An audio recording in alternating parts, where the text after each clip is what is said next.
चुपचाप ध्यान करने का निश्चय किया। उन्होंने अपने इस अभ्यास के प्रतीक के रूप में एक मोमबत्ती जलाई, जो कि उन्हें हर वक्त यह याद दिलाती रही कि उन्हें बिना कुछ बोले बस ध्यान करना है। इसके बाद उन मॉन्क्स ने ध्यान करना शुरू किया। पहले दिन की रात होते होते मोमबत्ती टिमटिमाई और फिर बुझ गई। यह देखते ही पहले मॉन्क ने कहा, अरे नहीं, यह मोमबत्ती तो बुझ गई। दूसरे मॉन्क ने कहा, हमें बात नहीं करनी चाहिए, हमने कुछ भी ना बोलने की कसम खाई थी। तीसरे मॉन्क ने कहा, तुम दोनों को बोलने की क्या जरूरत थी।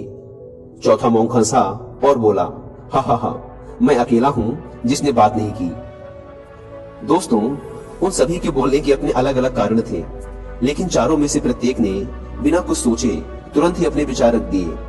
उनमें से किसी ने भी स्थिति को सुधारने का प्रयास नहीं किया। उसी आश्रम में उन चारों के अलावा एक बूढ़ा बुद्धिमान मॉन्क भी था। वह बिना कुछ बोले और उनकी तरफ ध्यान दिए बिना ही चुपचाप ध्यान करता रहा।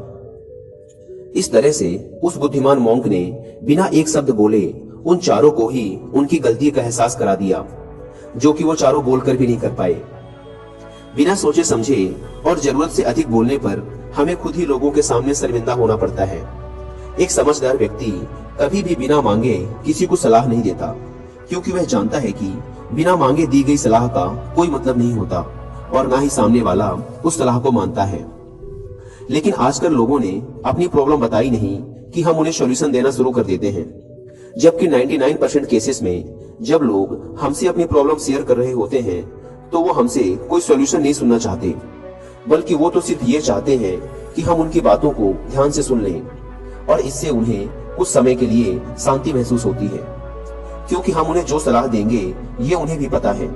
हर इंसान को पता होता है कि क्या सही है और क्या गलत है। इसलिए जब अगली बार हमसे कोई अपनी प्रॉब्लम शेयर करे